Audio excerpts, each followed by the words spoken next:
My prince, I may be old, but my words still carry weight. One day, this your pride will return to you in a way you cannot escape. Woman, keep your useless talk to yourself. You should be thanking me that I did not order my guards to punish you. For disgracing an old woman today, she said, you will know disgrace in a form you never expected. As the moon rises, you will no longer be the man you see in the mirror.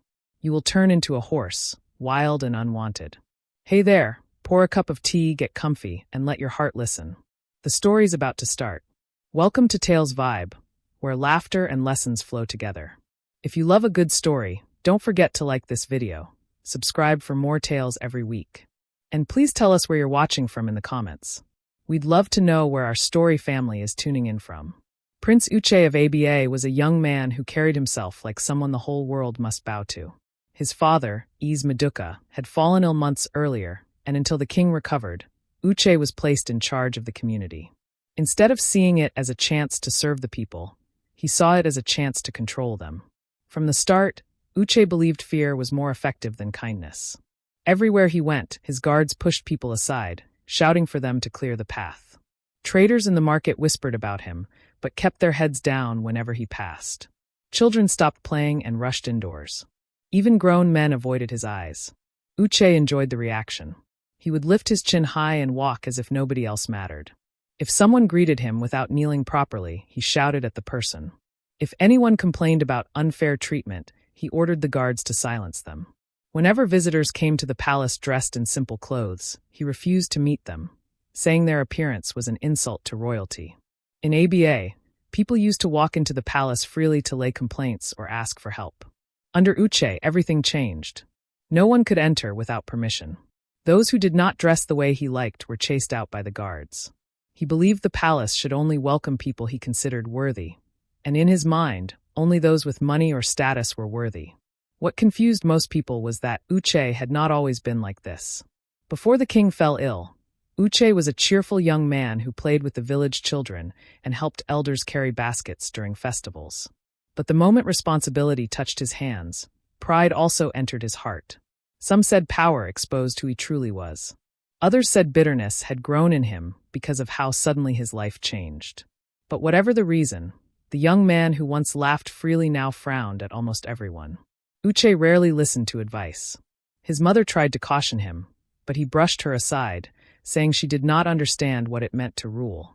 The palace elders also tried to speak with him, but he saw their advice as interference. Instead, he drafted strict rules and warned the elders not to question him. Respect is not given, he told his guards one morning. It is taken. The guards nodded because they feared him.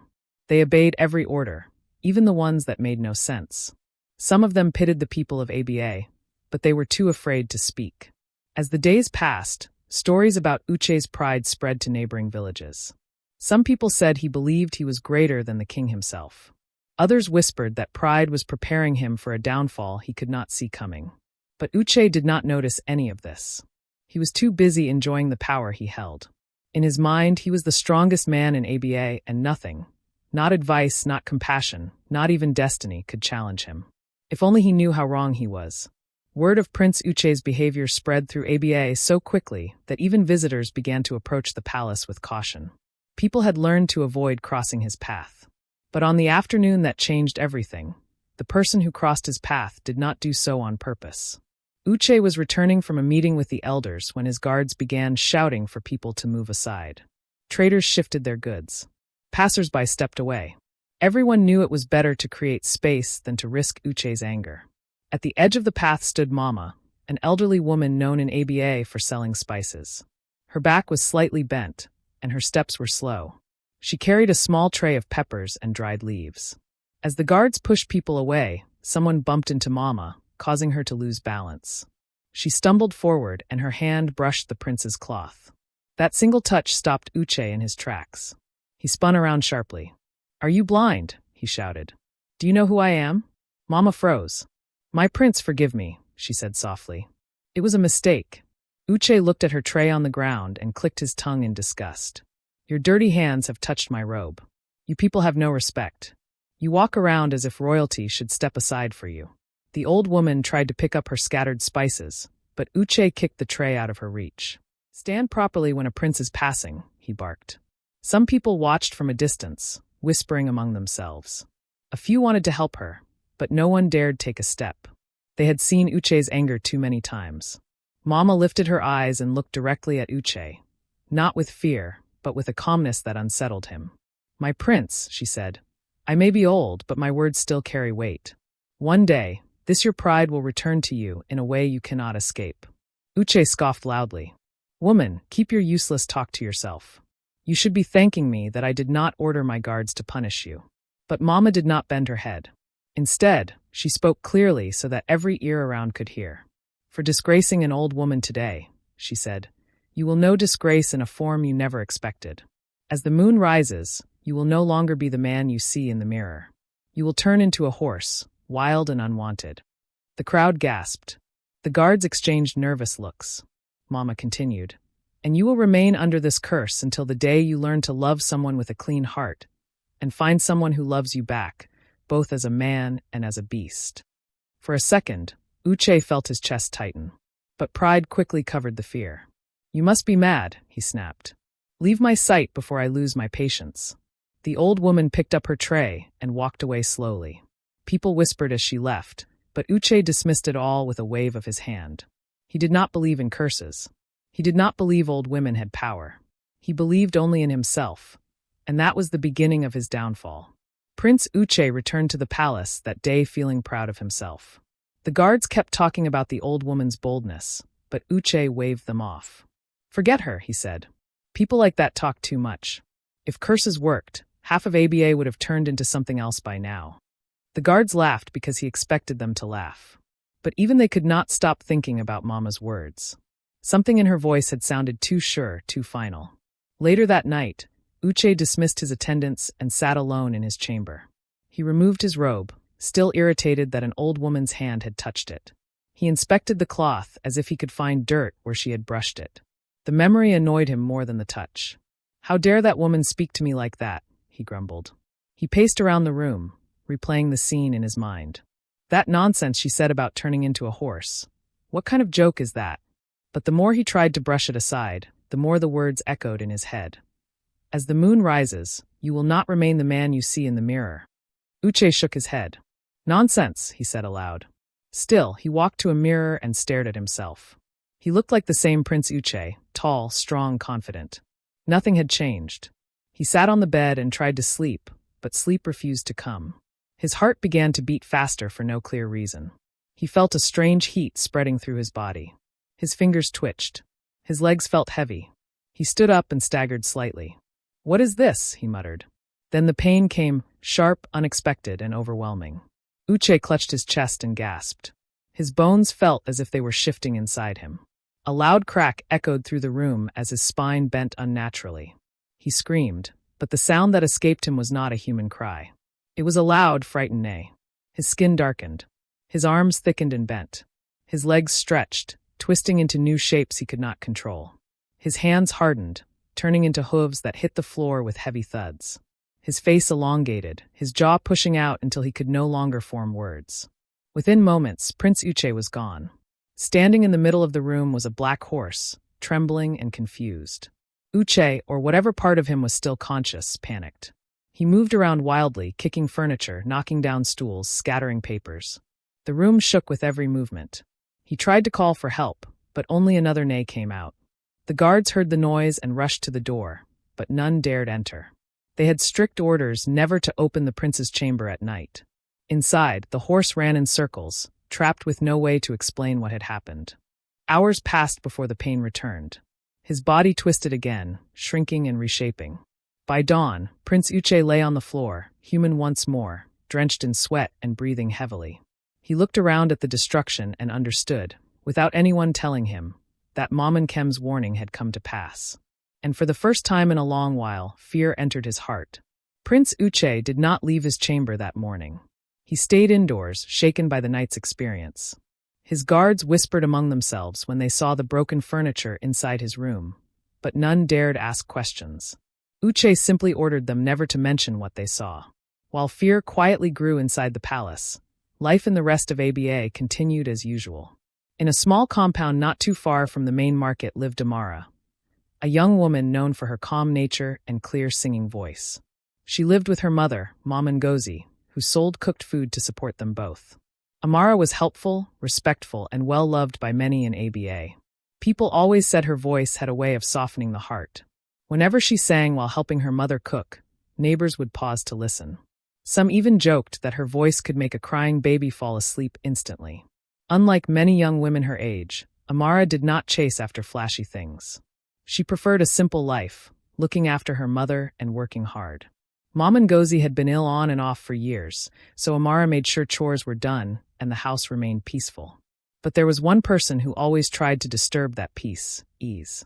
Bayo was a wealthy man in Aba, known for flaunting money and bragging about how many businesses he owned. He had been eyeing Amara for months. He would stop by their house uninvited, promising her comfort, luxury, and a better life if she married him. But Amara never liked the way he spoke to her mother or the way he looked down on people. One afternoon, Ease arrived again, dressed in his usual flashy clothes. "Amara," he said, smiling proudly, "I don't understand why you're still wasting time. Girls pray for men like me. If you marry me, this whole place will change. Your mother will not have to suffer again." Amara frowned.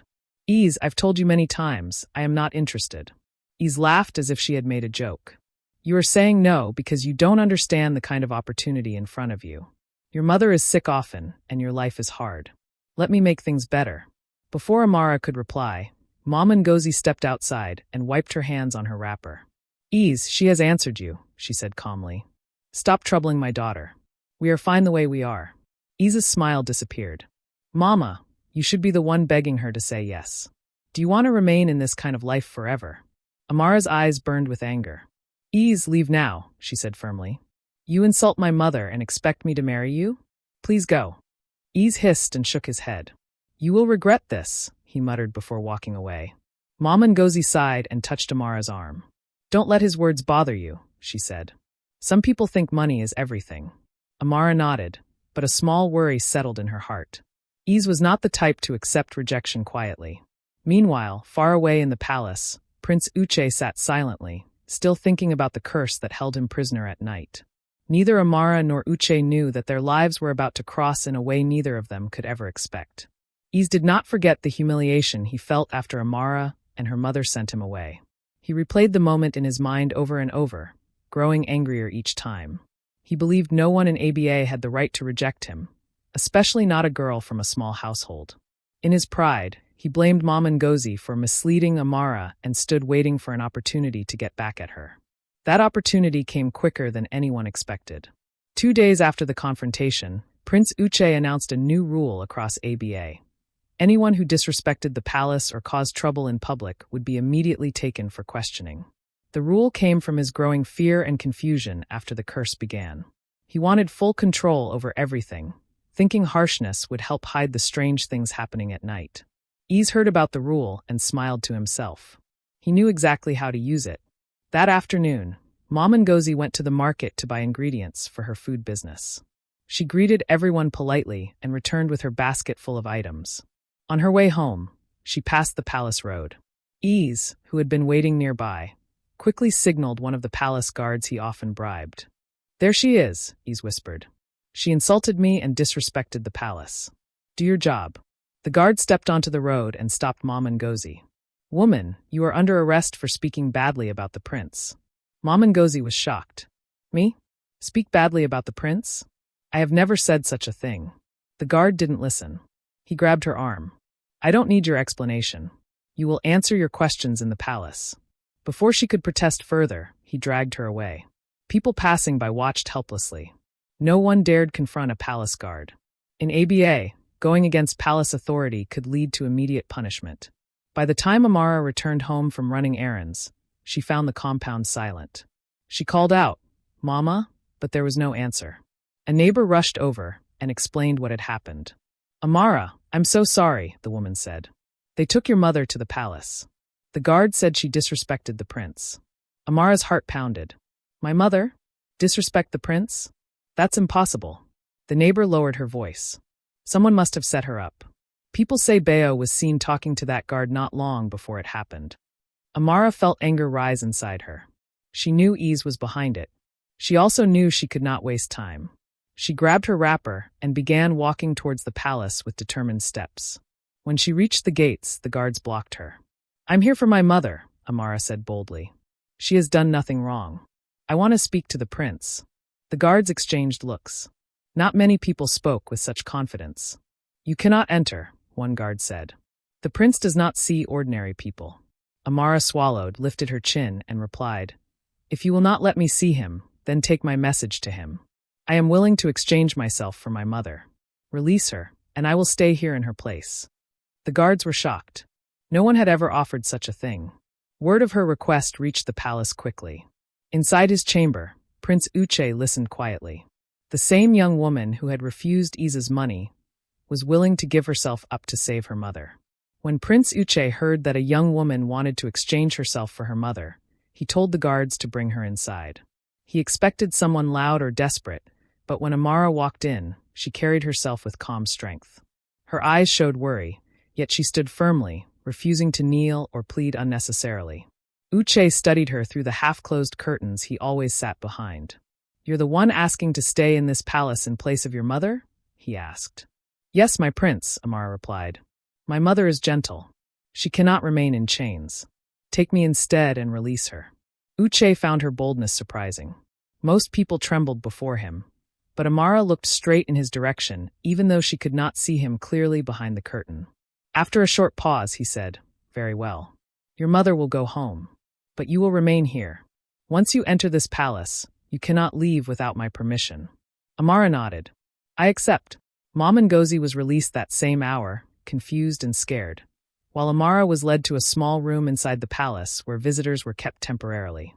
The guards locked the door gently but firmly. Amara sat on the small mat in the corner, praying silently that her mother would get home safely. She did not cry, but her heart was heavy. She had no idea what awaited her in the palace, or why the prince hid himself behind curtains and strict rules.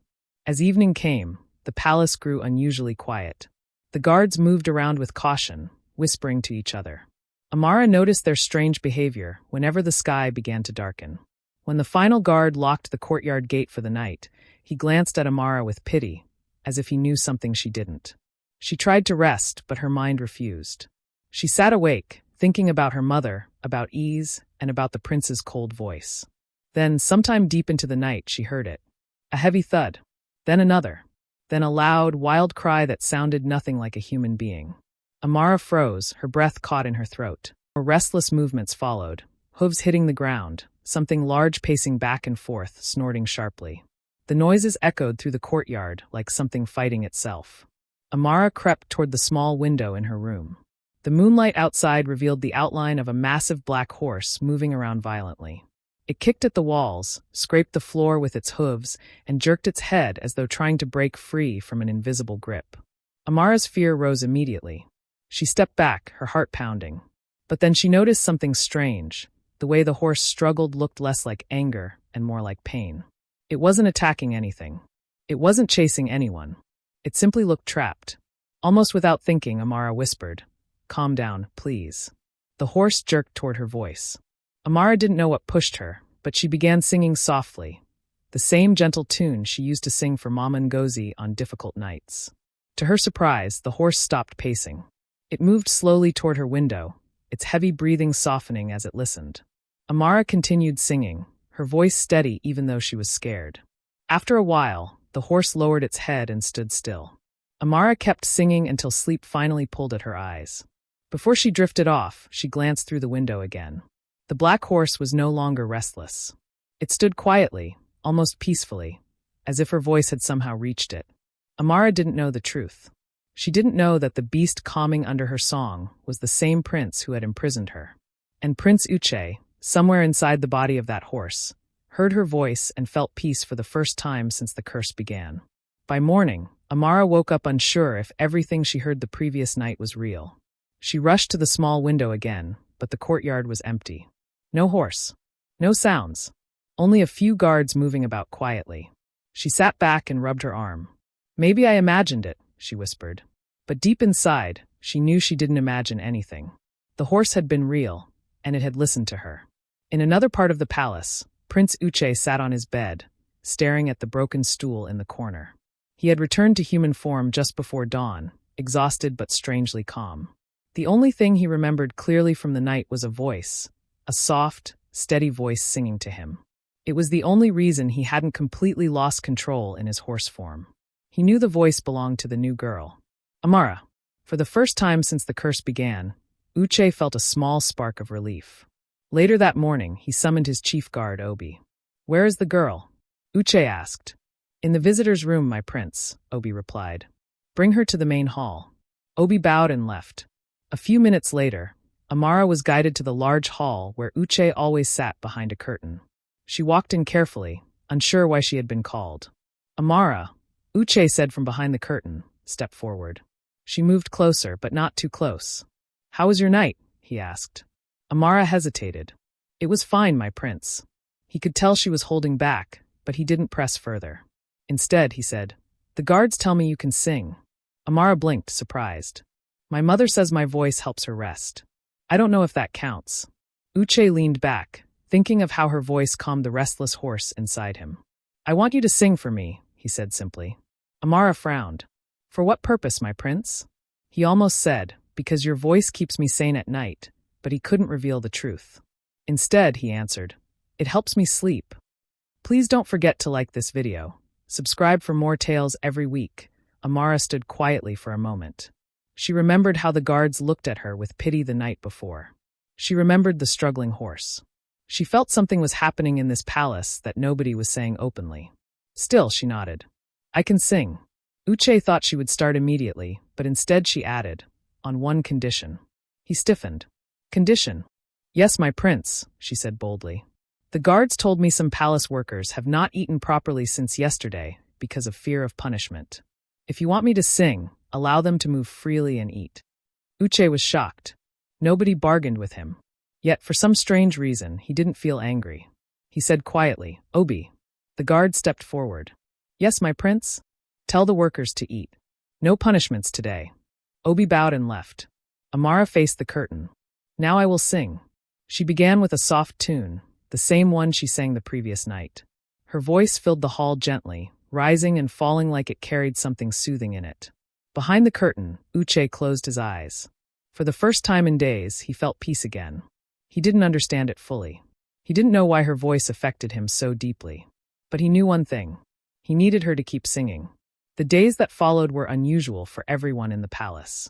Ever since Amara began singing for Prince Uche, the tension inside the walls started to reduce. The workers noticed it first. Uche shouted less. He punished no one. He even allowed the palace cooks to prepare extra food.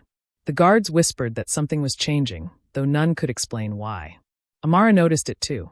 Each time she sang for the prince, she sensed a quietness behind the curtain, as if someone was fighting a heavy battle inside. She didn't know what kind of peace her voice gave him, but she could feel it worked. Still, she remained cautious. This was the same man who locked her in the palace and dragged her mother away. She couldn't forget that.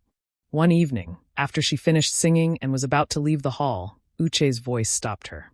"Amara, come to the courtyard tomorrow morning. I want to speak with you." She hesitated, surprised by the request, but nodded and walked away quietly. The next morning, Obi came to escort her to the courtyard. This time, Uche was not behind a curtain. He stood near a stone bench, facing away from her, his hands behind his back. It was the first time Amara saw him clearly since she entered the palace.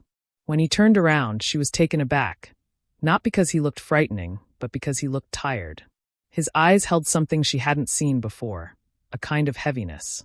"Thank you for coming," he said, his voice calmer than usual. Amara nodded. "You asked to see me, my prince." Uche took a slow breath. "I know you're wondering why you're really here. Why I let your mother go. Why I keep asking you to sing." Amara didn't respond. She waited. "I have been carrying something I cannot tell anyone," he said quietly. "Not even the guards. Not even the elders. They would never believe me." Amara folded her hands. "My prince, people only keep secrets when they are afraid." Uche looked at her directly. "Yes, I am afraid." That confession alone shocked her. He continued. "Something happened to me after an encounter with an old woman. She said terrible things. I didn't believe her until the first night it happened." Amara's heart skipped. "It happened? What happened?" Uche looked down, ashamed. Every night, every time the moon rises, I change. I am no longer myself. I become something else. Something I cannot control. Amara's breath caught. Her mind returned to the night she saw the black horse struggling and restless. A horse. She stepped closer, her voice soft. My prince, the noise I heard that night. The horse I saw, was that you? Uche didn't answer immediately, but the pain on his face told her everything. Yes, he said finally. That was me. That is the curse I carry. And for reasons I don't understand, only your voice calms me. Amara stared at him, struggling to process it. A prince cursed to become a beast? It sounded impossible, yet she had seen the horse with her own eyes. She swallowed hard. Why are you telling me this? Uche's voice dropped. Because I can't face this alone anymore. And because you are the only person who makes the nights bearable. For the first time since she entered the palace, Amara saw Uche not as a prince, not as a captor, but as a broken young man fighting something bigger than pride. She didn't know what the future held, but one thing was clear. The truth had changed everything. Amara's mind was full after leaving the courtyard that day. She could still hear Uche saying, "You are the only one who makes the nights bearable." She wasn't sure how to feel. She had come to the palace only to save her mother, yet somehow she had become tied to a secret that no one else knew. A secret heavy enough to crush any person. That night, Amara lay awake. She thought about the suffering she saw in Uche's eyes. He was proud, harsh, and difficult, yes, but he was also trapped in a way she couldn't imagine. By the time she heard the guards locking the courtyard gate for the night, she had already made up her mind. When the first sound of hooves echoed through the palace, as it always did at moonrise, Amara walked quietly to the courtyard window and waited. Soon the familiar black horse appeared, tossing its head and pacing restlessly. But tonight was different. Tonight, the horse didn't just look restless, it looked frightened. Its movements were harsher, its cries louder. It ran from one end of the courtyard to the other, almost as if the curse was tightening around it, refusing to let go. Amara felt a pull in her heart. She pushed open her small door and stepped into the courtyard despite the guard's warnings. The horse froze the moment it sensed her presence. Amara raised her hands slowly. "It's me," she whispered. "I'm here." The horse's wild breathing softened. Amara walked closer, step by step, until she stood just a short distance from him. Her legs trembled, but she didn't turn back. "You don't have to be afraid," she said gently. "I'm with you." Then she began to sing. It was the same soft tune she always used, but tonight it carried something deeper. Care, understanding, and a quiet strength she didn't know she had. Her voice filled the courtyard, steady and warm. The horse's ears flicked forward as it listened, relaxing little by little. Amara moved even closer until she reached its side. Holding her breath, she placed her hand gently on its neck. The moment her hand touched him, everything changed. A bright surge of light burst around the horse, swirling like a wind that carried no sound. Amara stumbled back in shock, shielding her eyes. The horse let out a cry, one mixed with pain and relief, as its body trembled violently. Bones shifted. Muscles tightened. The form of a horse shrank and twisted, reshaping into something smaller, something human. The light dimmed. Amara lowered her hand slowly. There, kneeling on the ground where the horse had stood, was Prince Uche, fully human. He looked up at her with disbelief in his eyes. His breathing was heavy, but he was no longer changing, no longer trembling in fear. "It's gone," he whispered. "The curse, it's gone." Amara stepped toward him, still shocked. "My prince, how?" Uche reached for her hand, his eyes warm with something new, something gentle. "You stayed," he said softly. "You cared. Even when I didn't deserve it." Amara felt her chest tighten. Nobody deserves to suffer alone. Uche lowered his head, overwhelmed. "Amara, you broke the curse." She helped him stand. For the first time, Uche's face carried peace, real peace. The beast inside him was gone. And it was her voice, her courage, and her compassion that freed him. For the first time since Mom and Kem's warning, Prince Uche slept through the night without fear. When morning came, he woke up in his chambers, not on the cold floor, not surrounded by broken furniture, not trapped in the body of a horse. He was whole, free, human. The moment he stepped out into the courtyard, the guards stared at him in confusion. They had expected the usual chaos of overturned stools and shattered items, but everything was in place. Even the loud neigh that usually echoed at dawn was missing. "My prince," Obi said carefully. "Is everything all right?" Uche smiled, a smile nobody in the palace had seen in months. Everything is more than all right. Word spread quickly through the palace. The prince has changed. Something has happened. Some said the curse had ended. Others whispered that a miracle had taken place. Amara, who had been escorted back to her room after the transformation, sat quietly, unsure of what the new day would bring. She didn't know if Uche would pretend nothing happened or if he would acknowledge the bond created in the courtyard. A knock sounded at her door. Obi entered with a small bow. "The prince wants to see you." Amara followed him to the main hall. This time, there was no curtain hiding Uche. He stood openly, waiting for her. When she stepped inside, his eyes softened. "Amara," he said gently, "thank you. You saved my life." She shook her head. "I only did what I felt was right." "No," Uche replied. "You did more. You saw me when I was nothing but a beast. You gave me peace when I couldn't control myself. And because of you, I have another chance." Amara lowered her gaze, shy but relieved. Uche continued. "I want you to return home today. Your mother has been worried. But before you go, I must fix what I destroyed." That afternoon, Uche gathered the people of Aba in the village square. Elders, traders, children, everyone came, wondering why the prince had called them. When he stood before them, he looked different. Not in appearance, but in posture. There was no pride in his shoulders, no anger in his eyes. Only sincerity. "My people," he began, "I owe you all an apology." The crowd murmured in shock. "I have ruled with fear and pride," Uche continued. "I forgot that leadership is service, not oppression. I hurt many of you, and for that, I am truly sorry. From today, Aba will not be ruled by fear again." The elders exchanged surprised glances. The people listened closely. "Aba needs a leader who understands love, humility, and responsibility," Uche said. "I promise to be that leader." He stepped aside and motioned toward Amara, who stood quietly at the edge of the square with Mama Ngozi. "Some of you may know her," he said. "She taught me something no one else could: compassion, courage, and the true meaning of strength." People turned to look at Amara with admiration. Uche walked toward her slowly. "I know you came to the palace because you wanted to protect your mother. But Amara, I hope you will stay a little longer, not as a prisoner, but as someone important to Aba. And important to me." Amara looked into his eyes and saw honesty, not arrogance. Mama Ngozi smiled gently. "My daughter, you followed your heart when you stepped into that palace. Maybe it is time to follow your heart again." Amara nodded softly. With the curse broken and his pride gone, Prince Uche became a new man. A leader with compassion. A ruler with wisdom. A king Aba could now be proud of. And beside him stood Amara, no longer just the girl who sang to calm a beast, but the woman who helped transform one. And that's the end of today's tale. We hope it brought a smile, a thought, or a little bit of magic to your day. If you enjoyed this story, please like the video, subscribe to Tales Vibe for more weekly tales, and tell us in the comments where you're watching from. We love hearing from our story family all around the world. Until next time, keep your heart open, your imagination alive, and remember, laughter and lessons always go hand in hand. See you in the next story.